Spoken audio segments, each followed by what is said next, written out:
Holy City Center Radio. It is episode 56, and I am your host, Christian Sanger. Thank you so much for coming on back. I hope you all have been enjoying your summer. I know we've had some, delays here and there in between episodes. It's hot, it's busy. I got to take a break too. I hope you haven't minded. And we're happy to be back with you because we've got a great guest today, Sara Tick. She is the founder of Modern Meat, a feminist-driven dating coaching company aimed towards men, which launched earlier this month. She's also a licensed couples therapist and has been helping people in relationships for the past 12 years. And now she has parlayed that into this new business. Excited to hear all about it. We also decided, Sara and I, to post some questions, or actually ask for questions, source them from our Instagram followers. We got a couple of your questions that we'll be using today about dating in Charleston. And again, we're just going to learn all about her unique company, and it should be pretty exciting because if you are a single person in Charleston or ever have been, you've probably complained about the scene here for whatever reason, particularly if you are a woman, because I don't know the stats anymore, but I know when I first moved here, it was something crazy, like women outnumbered men in the city, like 60% to 40% or something. So pickings are slim for the ladies, it seems. But in any event, we'll talk to Sara and learn about what's going on in Charleston dating world. Before that, just a quick update. Things have been going pretty good here. Been doing a lot of work, so haven't done a ton of really super interesting things to share with you all. I've gone out and done a couple things, but I think really the only notable thing since the last episode was I went to Credit One Stadium. They had an event to kind of show off their new event space. It's called Center Stage.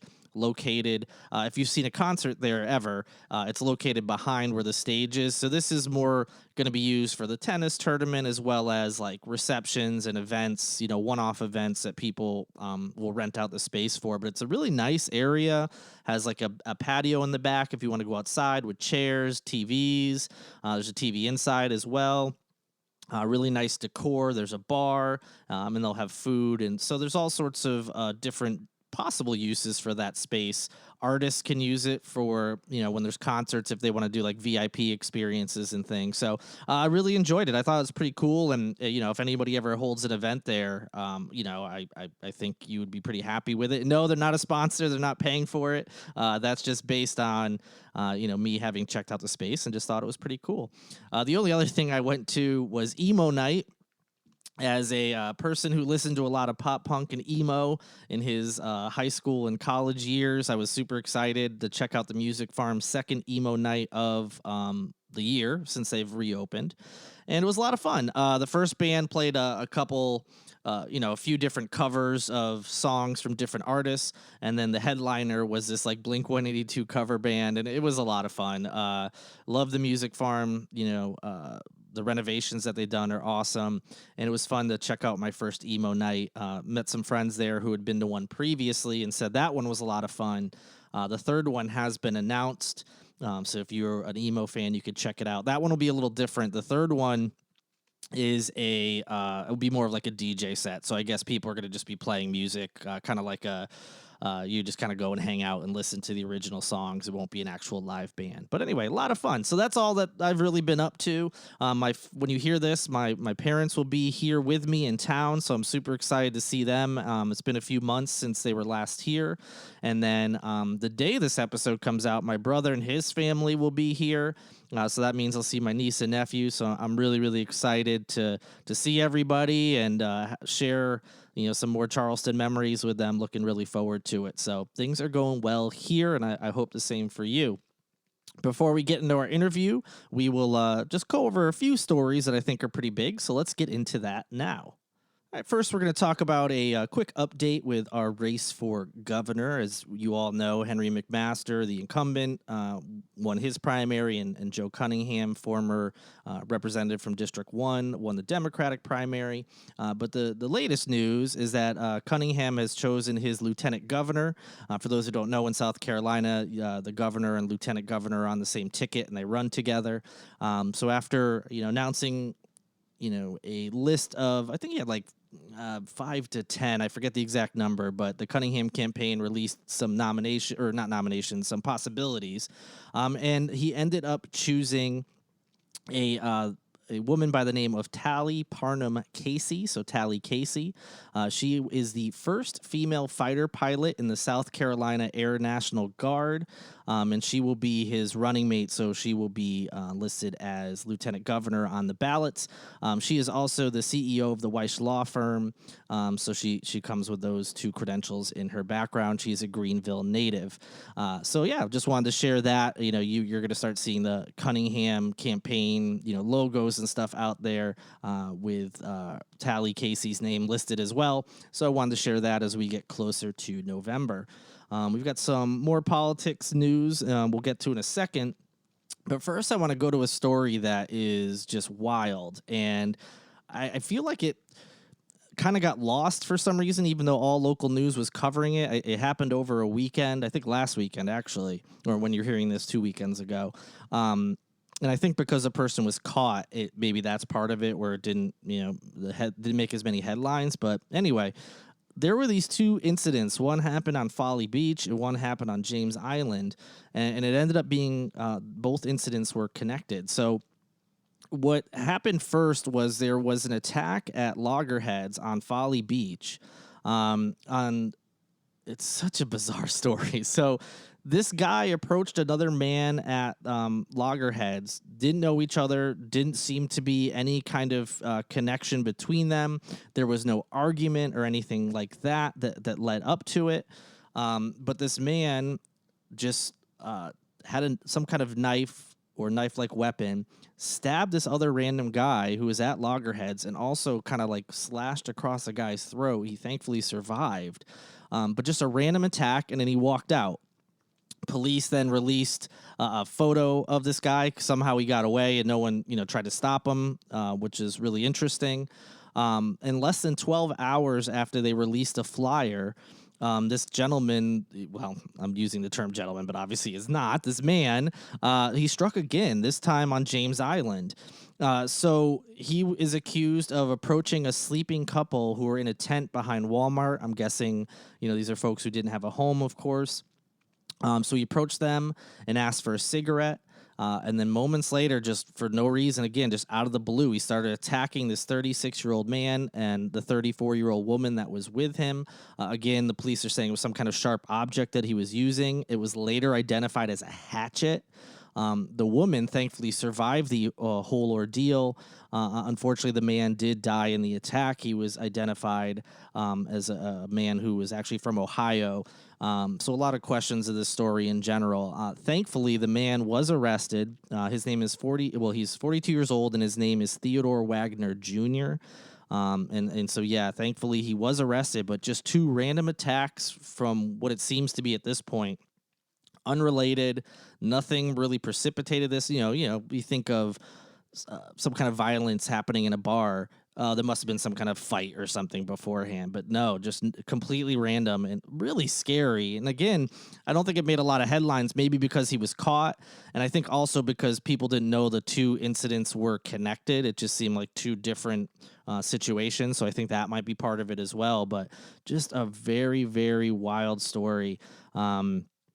He's been charged with 1 count of murder, 2 counts of attempted murder, and 1 count of third-degree assault and battery. He also had 1 count of possession of a weapon during the commission of a violent crime. He's currently being held without bond. Police are still investigating, and we'll see if any more details come out about this. But just like I said, just really scary and weird story that happened, and a lot of people I feel like missed it. Again, all local news covered it. I was pulling most details from ABC News 4, so you can go look up those articles. Moving on, a topic that's no fun to talk about, but we'll be talking about for the foreseeable future, as I mentioned before. That's the situation with the abortion ban in South Carolina. So as you all probably know, there was a ban put into effect. They had something locked and loaded, ready to go as soon as Roe v. Wade was overturned. And, shortly after that happened, that was put into place. However, the legislature and Henry McMaster, our governor, wanted it to go further. And so although they had something in place, They just wanted to get something there because they just wanted to put forced birth so badly out in the state that just had to have something ready to go. Could not waste any time. So they put something haphazardly out there. But then they decided, oh, let's tweak it. I mean, honestly, they just wanted to make it worse. So that bill that would ban abortions in South Carolina with only one exception, which is to save the mother's life. Currently, just they have exceptions for rape and incest, but they're wanting to take those away. And so the only exception would be to save the mother's life. Advanced to the House floor. It was done over party lines, so all the Republicans voted in favor. All the Democrats objected to it, saying it would actually put more lives at risk. But it didn't matter. The measure moved swiftly through this ad hoc committee back on August 16th. No amendments were proposed. There was no debate on the details. Even though Democrats were saying, let's slow down this process, the Republicans pushed the bill through the subcommittee. And then the full House Judiciary Committee also pushed it forward on a vote of 13-7, again, along party lines. So that means it will continue to move forward, and we'll see what ends up happening. But even though it seemed like it was being fast-tracked, the South Carolina Supreme Court did temporarily block the 6-week abortion ban. So they blocked the one that's currently in place, which also kind of puts this other ban on the back burner as well. They can still vote on it, but they say hypothetically the House and Senate here in South Carolina decide, yep, we're going to do this stricter abortion ban. They can't implement it while the Supreme Court has put this temporary block in any sort of ban. And not only did the Supreme Court blocked the 6-week ban, it was a unanimous decision, which I was somewhat surprised to see. They signed that on Wednesday, August 17th, by all 5 of the sitting justices. That order means that for the time being, as litigation continues, the state's abortion clinics can proceed with abortion procedures up until 20 weeks of pregnancy, which was the state law previously. No surprise, Governor Henry McMaster and Attorney General Alan Wilson said they're going to continue to defend the 6-week law and push the other legislation through. So why did the Supreme Court temporarily halt it? So the first point is that there is a lawsuit, there is a challenge going on. Planned Parenthood, I think, is the primary group behind it. And this South Carolina Supreme Court decision did not actually weigh in on the merits of that case. Instead, the justices said that after the U.S. Supreme Court established a national right to abortion access back in 1973 with Roe v. Wade, quote, the South Carolina legislature responded in 1974 by essentially codifying the Roe framework into state law. So that's what they're saying, is that the state may have actually, we've heard a lot of talk about that, how people were mad at the Democrats for not codifying the Roe versus Wade decision before it was overturned by the Supreme Court. They could have avoided that. But apparently, this South Carolina Supreme Court thinks that South Carolina legislature may have done that in 1974, and they may not be able to have this abortion ban or any future ones. So it's something that there was enough evidence where they say, you know what, we got to put a halt to this until we figure it on out. So until then, as I mentioned, the 6-week ban is halted. It's back to the 20 weeks, that the state had previously. So they're trying to figure out if, when they codified it, it had to do with rights to privacy. So that's the holdup right now. So it can get very, very interesting. And again, that they didn't even weigh in on Planned Parenthood's, challenge. So there's still that as well that's out there. Plus, as I mentioned, there's something working its way through the legislature now. So we're a long ways to go, potentially, depending on how quickly this decision with the Supreme Court continues to move forward. So it's interesting that the state back in 1974 may have somehow codified this into law, and it'll be really interesting to see where it goes from here. So that's where things stand with the abortion ban. But there was one more thing that happened this past week that I wanted to touch on. for numerous reasons, but one is it actually went viral. I was seeing this clip after I saw it locally. I was seeing it all over a bunch of news networks nationally. A video clip of an upstate lawmaker becoming emotional as he was talking about a teen impacted by the abortion ban that he supported. It started to make its rounds on the internet, and like I said, it went viral. A lot of people were weighing in on this. So there was an upstate lawmaker. As I mentioned, he voted for the so-called fetal heartbeat bill, which is what that 6-week ban we talked about, with only a couple of exceptions: rape, incest, and the when the life of the pregnant person's when the pregnant person's life is in danger. He voted for it. His name is Neil Collins. He is a Republican representative. He represents District 5, which is in Pickens County. He became very emotional talking about a personal experience he had. So he said during its second week in effect, the Fetal Heartbeat Act, he received a call from a doctor in Anderson who wanted to talk to him about a 19-year-old woman who came into the emergency room. He said the teen's water broke 15 weeks into her pregnancy and the fetus was non-viable. Representative Collins said the attorneys at the hospital told the doctor that the fetus could not be extracted since a heartbeat could still be detected, and the woman was discharged from the hospital. Collins was then quoted as saying, "First, she's going to pass the fetus in the toilet. She's going to have to deal with that on her own." Collins said he was also told the teen faced a greater than 50% chance of losing her uterus and a 10% chance of dying from sepsis. He said, he went on to say, quote, "That weighs on me. I voted for that bill. These are affecting people. That whole week I did not sleep," end quote. So, quick recap. He voted for this law. The things he was told over and over again by people who testified or sent emails to all these people and warned them that would happen. One of those things happened. This pregnancy was non-viable. I don't want to... I hate kind of comparing, like, this isn't just a woman who had another reason for getting rid of, for having an abortion. It shouldn't matter in my mind what the reasoning is, so I'm trying not to say that. But this is a situation where the fetus wasn't even viable. So even if you're one of those people who does not believe women should have the right to choose, this is an instance where the fetus was not going to survive. It's not happening. And she was putting her own health at, she wasn't putting her health at risk. Doctors were forced to have this person put their health at risk because attorneys told them it would be against the law for them to extract the fetus because a heartbeat was still detected, even though there was no way that this fetus was going to survive. That is insane. That is awful. And we've heard of other situations where pregnancies are not viable, and when the pregnant person,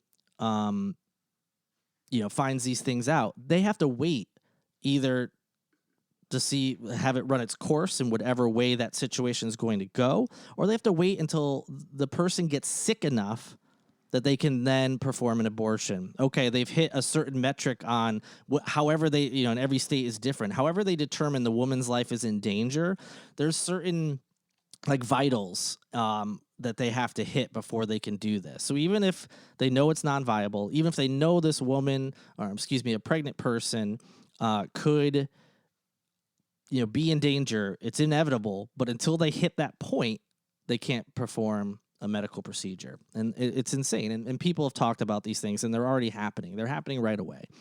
So there's that side of it. The other side is, I talked to a friend about this, and she made a point that, people on our side who think women should have the right to choose and should have bodily autonomy, we have to have some grace for the people on the other side who make comments like Representative Collins did. He voted for something. He was presented with a situation that made him realize, oh, wait, maybe I didn't really think this through. And then publicly shared that story and talked about how it's weighing on him. We need to have some kind of grace for them to say, hey, I'm glad, that you're starting to see things differently. I wish it didn't take a personal situation Like, I wish it didn't take a constituent calling you, a doctor calling you. You should have spoken to doctors and professionals and listened to them prior to this, because they would have told you this was going to happen. But, I'm glad you're on the side. Now you need to work towards fixing the problem. And so we have to have a little bit of grace. But the issue is all the stuff I just mentioned. Like, he should have already known this. He should have listened to doctors and professionals who were telling him these things were going to happen, and then realized that his decision was going to come back to haunt him.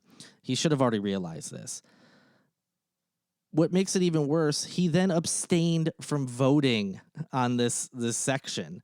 This is the second part I was talking about, that Judiciary Committee. He didn't vote against it. He abstained from it. So he goes and talks about how it's weighing on him, and this is so terrible, and I voted for this, and I can't believe it. And then he doesn't even vote against it. He didn't vote for it, but he didn't vote against it either.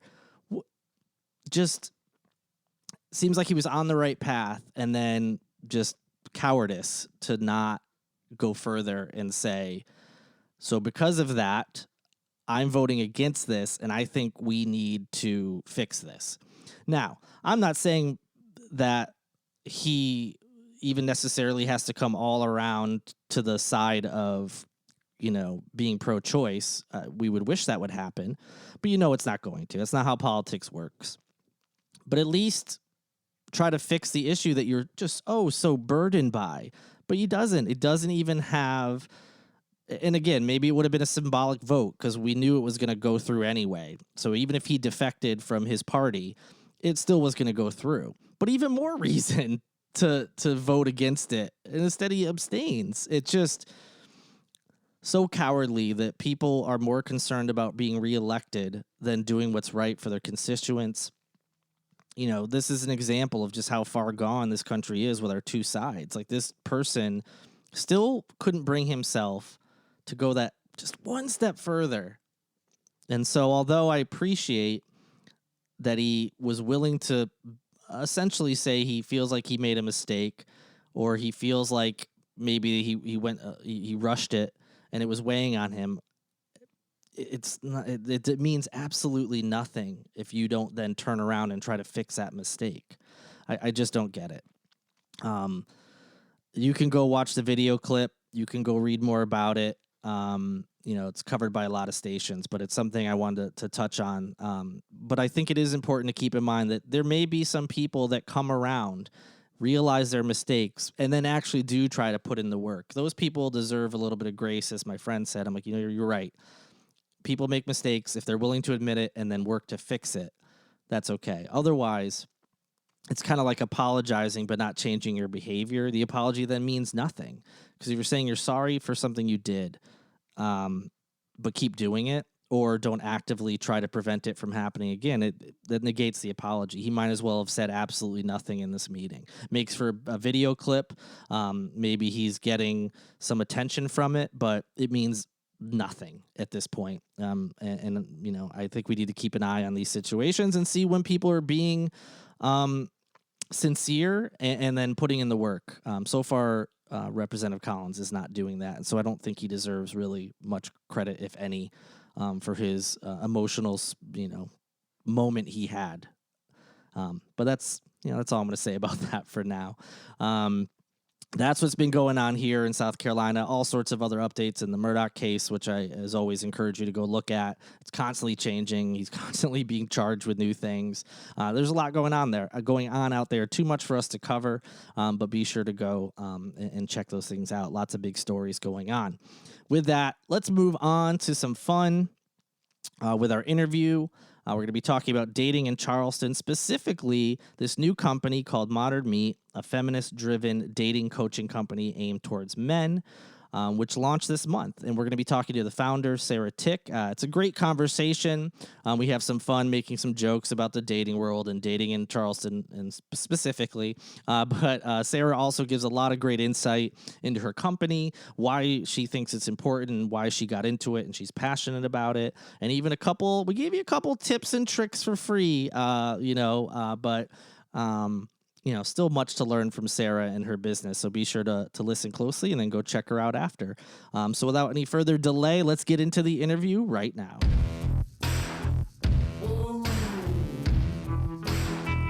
And joining me now is Sara Tick, this week's guest and founder of Modern Meat. Sara, thank you so much for joining me today on Holy City Center Radio. Oh, thank you so much for having me. I'm so excited. Good. And yeah, we've known each other for a few years now. And I mentioned at the top of the show that you've been a licensed couples therapist now for over a decade, and I knew you when we met. You were interested in like dating coaching in the dating world, and have done some different things in that field. But now you've launched this new company, Modern Meat, and I'm really excited for our listeners to hear about it. But before we dive into that, first, I know I just gave a little bit of your background, but if you want to provide some more details, who you are, where you come from, and anything you'd want the listeners to know to kind of have a better idea of who you are. Oh, well, sure. That's wonderful. I am a licensed couples therapist, and I've been working for the past 10 years, like you said. And really, when I began getting interested in dating coaching was right after I graduated from my graduate program. I was living up in Boston. And, I think when you live in an area like Boston or Cambridge, and you've got Harvard and MIT kind of right around your neighborhood, I ended up meeting all of these really brilliant, wonderful, great men. And some of them were struggling with meeting women and knowing how to date. And that's really when I started coaching. And so it's been a little while since I've picked it back up, but I've always really had that interest and that passion. And I love working with men. So after relocating down to Charleston, I have just launched my new men's dating coaching business, Modern Meat, and I'm just so excited to be here. Nice. And you mentioned that this has always been a passion of yours. Why relationships, whether it's through couples therapy or now dating coaching? What about relationships? Like what draws you to that field and wanting to help folks with that? I think what it really comes down to is, what is your purpose of being here? Which I know is such a big question, but I think it's something a lot of us really ask, and I think for me, the most important thing in this world is love, and it's having loving, meaningful relationships. And sometimes that's a romantic relationship, sometimes it's family, sometimes it's friends. But relationships are really what people at the end of their life say matter the most. So for me, it made sense to really spend my life and my knowledge to help people find those relationships, enrich their lives, and really construct the lives that they've dreamed of for themselves. And I think dating and having support with that, it really helps a lot of people meet that goal. Nice. So the description of Modern Meat that you have, says that it's a feminist-driven dating coaching company, aimed towards men. I've posted about it on my site. I'm sure some people listening have saw the post, and some people commented and had questions. What exactly, for those wondering, what does a feminist-driven dating coaching company mean exactly? That's a great question. And I think it's going to be a question that constantly evolves with time. Yes. But the reality is we are living in a time that a lot of young women and even older women have never seen. And we are living in a political climate where there's just a lot of inequalities just being a woman right now. And I think to start a men's dating coaching company without taking that context into account would be very short-sighted, because women are looking for different things now than they ever have before, and their standards are higher than they've ever been before. And I think a lot of men they want to be good partners, and they want to say the right thing, and they want to show up in relationships and marriages in the best way they can. But a lot of them don't have those role models, or no one's ever pushed them in the right direction or given them any feedback from the female perspective. Not every man who's out there dating has, an older sister or a female friend or even a mom to ask some of these questions. And so that's where someone like me comes in and can be that person to make sure that the men that are out there in the dating world, they have the best advantage and really understand what women want. Yeah, when I was looking at the comments, like on Facebook, Twitter, wherever, I shared the story.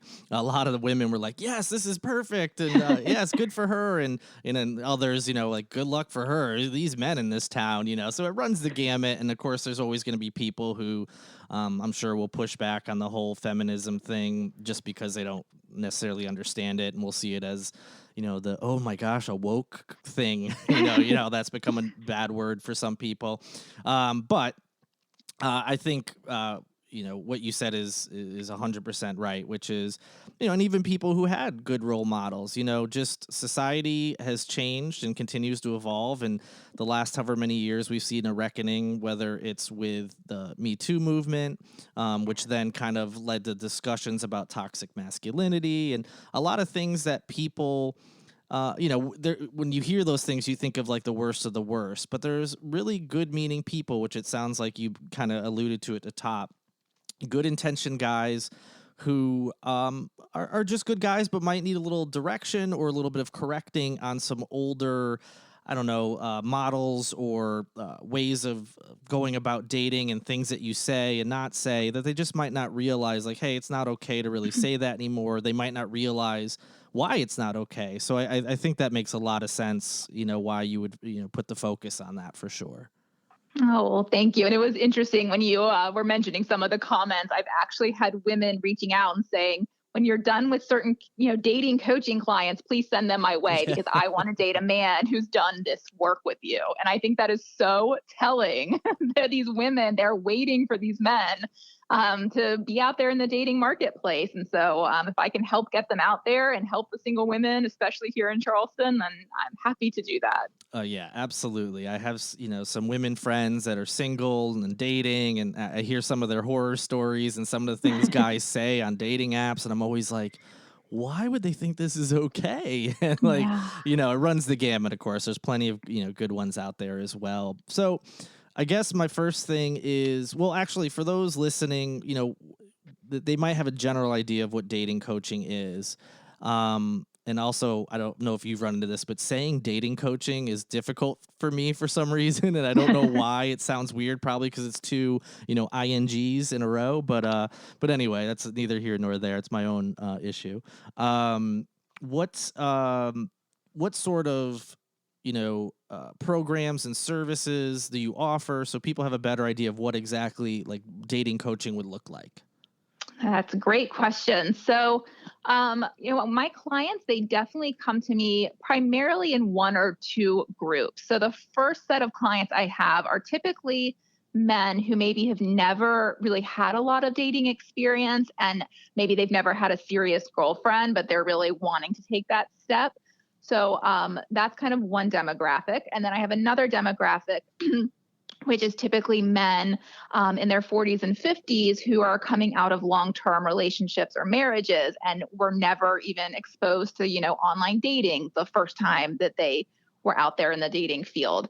So with those kind of groups, so I do a lot of online dating work. So I go in, I edit all their online dating profiles. I help them select their pictures because I think pictures are super important in almost every male profile I see. There has to be some adjustments. I'm sure. And yeah, it's got to give some constructive feedback. If they're here, I'll even take their pictures for them because some of them are like, I can't ask someone to take my picture. I'll do it. Definitely worth it for a good photo. And then I do everything from helping them sort through their apps to find women that I think are appropriate matches for them, to helping them construct the very first text message so that they can kind of get a sense of how to send out messages that attract the right kind of women. Because a lot of men will say, I send out a message and I never hear anything. Right. So yeah. How to construct that. So online dating is its own category. And I do a lot of work with men on the apps. And then on the flip side, I think it's great to know how to date in person so that when you're just at the supermarket or taking a walk with your dog, if you see someone that you are interested in, you know exactly how to approach them and you can do it with confidence and in a way that feels authentic and good to you. So it's a twofold. It's all about in-person dating as well as navigating the wild, wild west of the online dating apps. Yeah, I both have their drawbacks and complaints that I hear from both men and women. Whether it's not return messages, people being a little too bold when they're in the messages versus in person, they would never say some of these things. And then others, like you said, like, oh, you see someone that you find attractive or interesting, and you're not sure, oh, how do I approach them? Like, what's appropriate to say, what's not? Yeah, that totally makes sense. And it sounds like people, if they sign up for your services or programs, can kind of choose their own adventure almost. They can tell you, this is what I need help with. That's kind of what I'm gathering. Is that correct? Yes, everyone's on their own journey. And I think that's one of the benefits of working one on one with a coach. So I offer VIP days where I sit with clients and we really go over from start to finish their whole dating journey. And, it's all based on their own individual needs. But I think, the number one issue that a lot of men are having is they're just the fear of rejection. And trust me, it's the same for women too. I think that that's the number one thing that stops people from wanting to date. And so having someone like me in your corner to support you and give you as much, comfort as possible going through all of these situations that can arise during dating can really help alleviate some of those fears. And for those listening, think that, they can sign up and, have Sarah just do all the work for them. That's not true. I've looked at your website. There are also of course, depending on each person and what you decide to do with them, I'm sure, but you have like assignments for them to do on their own as well. So it's not just you. They're going to have to put in some work as well. Absolutely. I'm a nice teacher, but yes, I Yes, give of course. homework. Yeah, and you have to because, I'm sure the end goal is to have them, fly on their own someday. Let the little baby birds fly and be able to do it themselves. Oh yeah, I'm not moving into anyone's apartments with them, so they have to learn. So I guess we've got some audience questions which may kind of overlap with my next question, but we'll see. What without obviously giving away anything to take away from the business itself, what is like the most frequent what are the most frequent questions or concerns that you hear from men as it references to dating? Well, it's interesting. So what I will hear from men is that they can't connect with anyone. And what I actually work with them on is, do you even know who it is you're looking for? Because that's truly the root of why so many people are either out there dating and just not connecting, or going out a couple of times, but nothing's really developing.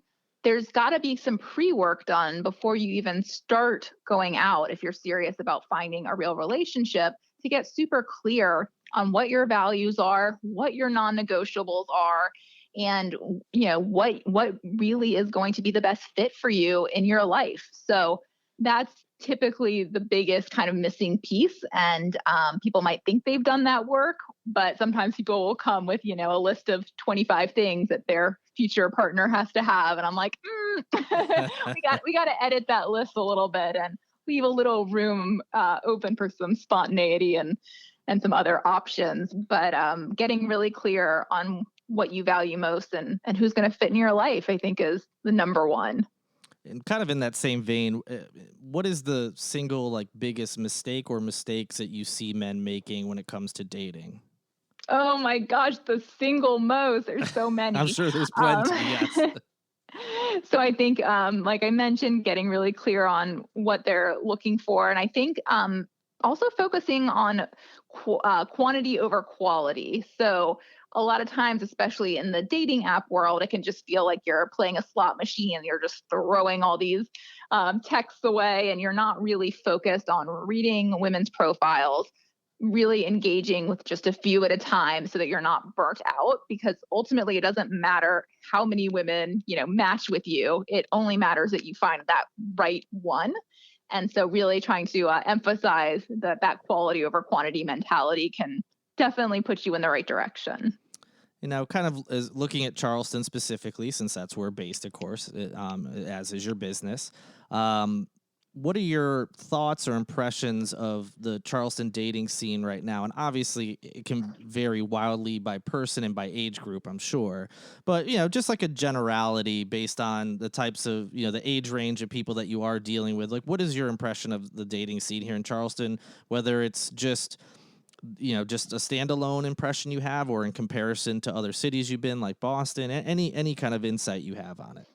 Sure. I think that the overall feedback that I've received, at least from the single women here, is that we have a lot of Peter Pan syndrome. So we've got a lot of men who are not interested in settling down and are sort of out in the scene, maybe in their late 30s, early 40s, and still dating 20-year-old girls, which, look, people can do whatever they want. And if they're not interested in finding a serious relationship, kudos. Not every relationship has to be for forever.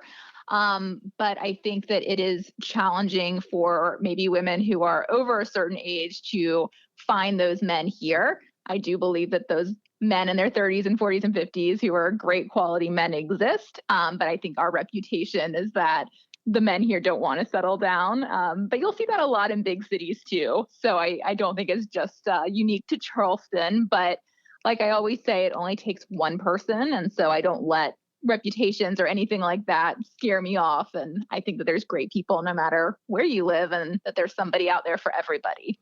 And that's, you mentioned the Peter Pan syndrome thing here in Charleston, which a lot of people do mention. And in fact, that was one of the questions we got from Instagram. I apologize to her if I pronounce her name wrong, but it looks like it is on her Instagram anyway. I don't know about real life name. Looks like it is China Chan, Chynna. She had asked, what are your thoughts on the Peter Pans of Charleston? I feel like you kind of gave an overview of that. And I think the big takeaway was, yeah, there's going to be some of those guys, but there's also maybe some that just haven't met the right person yet. Absolutely. And if you're a Peter Pan guy and you're listening and you're like, you know what, might actually be ready to find someone that I have more in common with and someone who's high quality, then I would be happy to work with you and help you figure out who that woman might be. Derek Blackman asked, it's kind of open-ended, and obviously I don't want you to give away any of your business secrets or free advice or anything like that, but he asked, what's the magic formula? So I'm not sure specifically what he means, but I'm guessing, for a single guy, besides, of course, signing up for Modern Meat and one of your programs and services, what's like the magic formula is, and again, generalities are fine because, you can't really get into specifics. Magic formula, you think for finding women or for dating? So. Maybe, or finding the right one or dating in general. Sure. So I think definitely going in with a game plan is step number one. Having a few non-negotiables and then the rest of your qualities that you're really willing to sort of negotiate on, but also really doing some of that inner work. And I think so much of dating is really working on your mindset. And people often forget about that. But if you're operating from a place where you're scared you're never going to find love, or you're scared that all the good people are taken, or you're scared that there's no great women out there for you, or you're scared that you're too short or too tall or too big, too little, whatever, we all tell ourselves these stories. And so a lot of what I do is really helping my clients rewrite that story and to help them envision a life that's really going to make them feel great and to attract that partner, because we can only attract what we're putting out. So if we're putting out a lot of nervous energy, we're going to get it back. If we're putting out fear, we're going to get a lot of rejection. And so I think doing some of that inner work, again, it's great to do that with a coach. And that really does make a big difference in your dating life. The rest of the questions, we had a handful. They're all kind of in the same, the same vein of what I've already asked. But of course, as always with my friends, there's got to be one of them who takes a subtle dig at me as usual. My friend Brant, who's known as Charleston Onion or Charlestonian on the socials, has to ask, can you help Holy City Center find a woman, or is it a lost cause? I think if we were playing Charleston Bachelor, you're my number one. So I'm definitely going to keep my eyes open for you. Yeah. I know you, a few years back after we met, I knew you were doing something and you had asked me if I would be interested in participating. And I was like, I'm way too nervous for that. I forget exactly what the details were. It was something like that, like Charleston Bachelor or something. I forget what you were working on, but they always got to take a dig at me, but that's how we show we care about each other. Oh, well, you're a catch, no doubt about it. Thank you. But that'll kind of do it for audience questions, and again, I think a lot of other questions that people have are going to get into more specifics that they would have to enlist your services to get the answers for. But with that said, outside of men. You mentioned getting comments from women, some of them saying, like, send these men my way after you're done with them. Do you get any questions or comments besides that from women when they hear about your business, or maybe friends or people you meet who you tell them what they do? Is there anything they share with you, like, hey, make sure you teach them about this? Not that you need their advice, but what are the women in Charleston saying? So it's interesting. The biggest response that I've received from women is that they also want coaching, Yeah, which, I thought was so funny because I will rarely here and there take on a female case, but I really do primarily work with men. But I think that that goes to a much bigger point as to kind of why men more than women at this point need resources, because women are far more likely to reach out to someone like me and ask for help. I think it's the men that are a little bit more reticent to reach out. And there's a million cultural reasons, and societal reasons why I think men are Right. not Yeah. asking for help.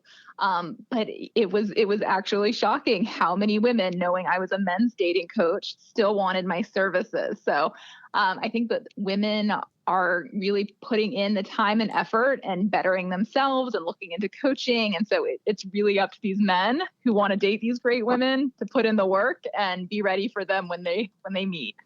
It sounds like you might have to have a spin-off business here for women now too. By the sounds of it, you might have a second company here before too long.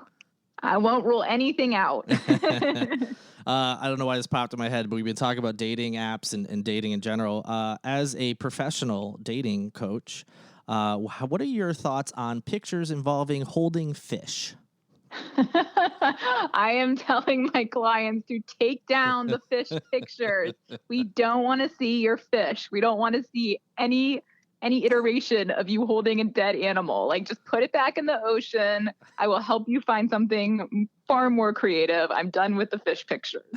Nothing I'm going against to get a lot of hate fishing. for that. If you like fishing, that's great. Do your thing. But yeah, that's what I hear from like my women friends, and you see like the jokes online. They're like, I don't care about you holding a fish in your picture, but men just I keep don't on doing it. I don't know why. just want to show us your fish. I guess so. They're showing they can provide or something. I don't know. I don't know. It's lost on me. That's for sure. So you've the company itself is new, but as we've talked about, you've been doing this for a while in different iterations. So you of course have had plenty of success stories, I'm sure. Is there one, without giving away their personal details, of course, that kind of sticks out to you that you're particularly proud of? Maybe someone that was really, really struggling, and then after, however long of having you as a coach, just had, great success.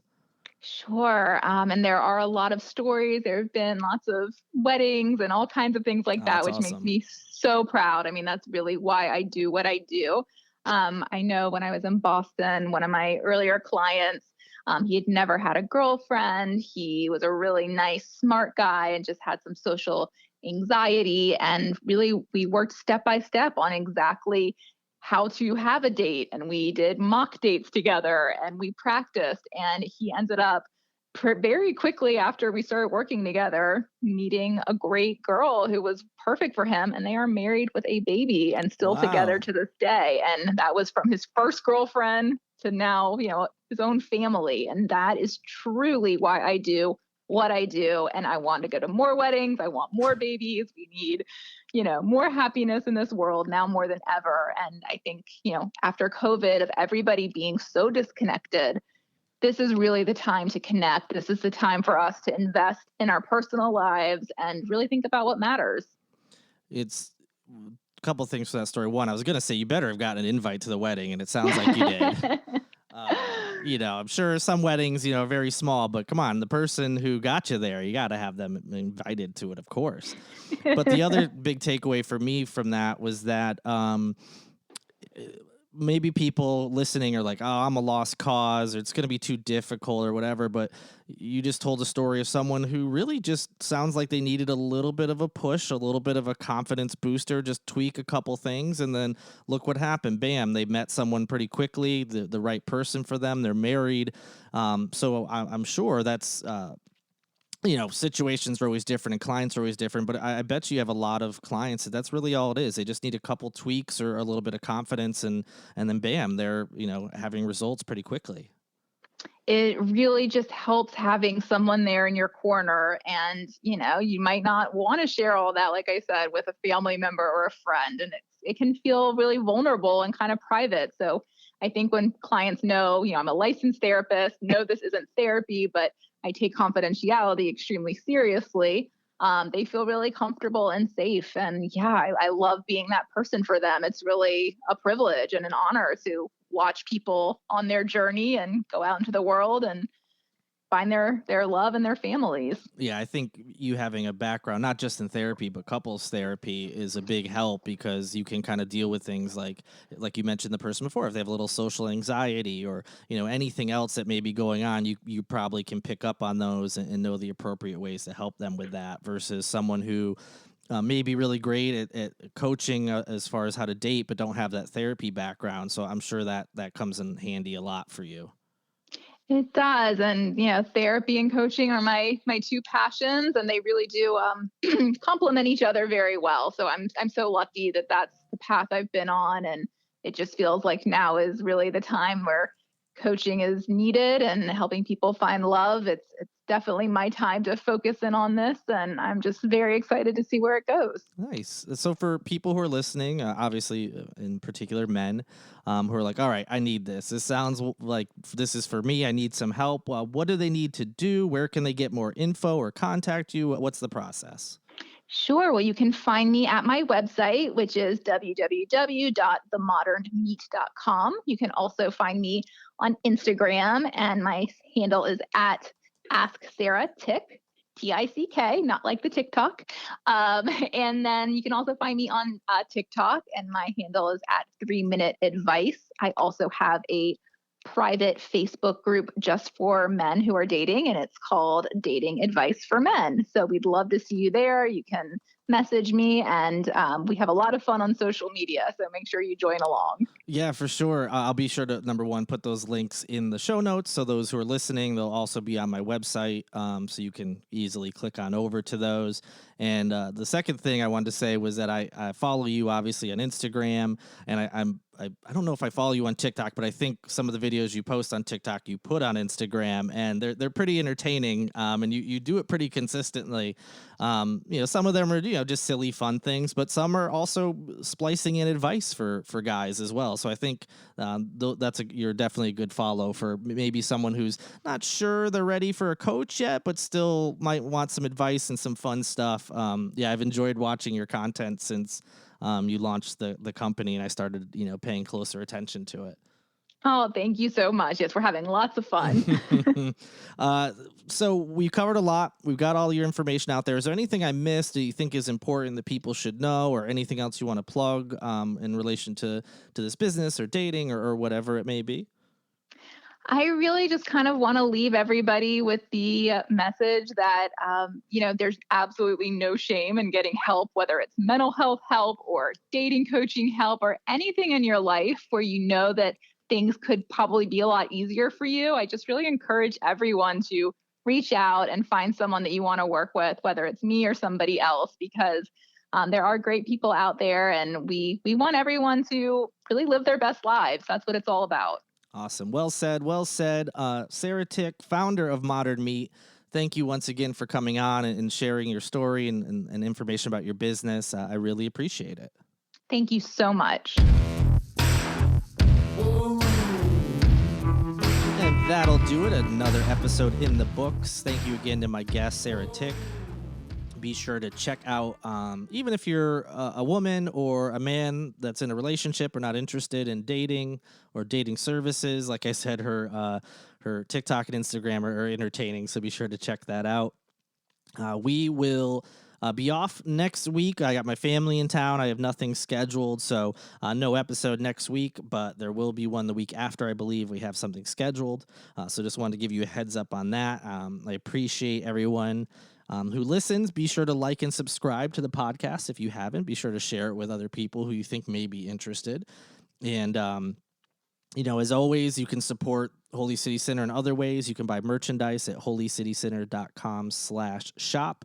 Thank you to everyone who purchased over the last few months. We were able to donate to some local charities. I'll probably, do those again at some point in time. So keep an eye on my social media channels. I'll let you know. You can also go to patreon.com/Holy City Center, where you can sign up to be a patron. It starts as cheap as $2 a month. There's no contract. You can cancel anytime. If you just want to make a one-time donation, you can do that. Helps pay for the site and the podcast and some other expenses, and definitely is a big help for me, and I appreciate everyone who has been able to sign up for that. I've been able to give some pre-sale codes and some inside information to some of my patrons recently, so you're definitely missing out if you're not one. It's definitely worth it. So be sure to check that out. And as always, thank you to Tyler Boone, whose music you hear in every episode, and to Lindsay Marie Collins of LMC Sound System for producing this episode. And I've already said it once, but I'll say it again. Thank you to all of you for listening. Stay safe out there. Enjoy what may remain of your summer. I know some kiddos are back to school, but hopefully some of you are still able to get out and enjoy this hot weather as we wrap it up and get into the fall here before too long. And until you hear from me again, good night and good luck.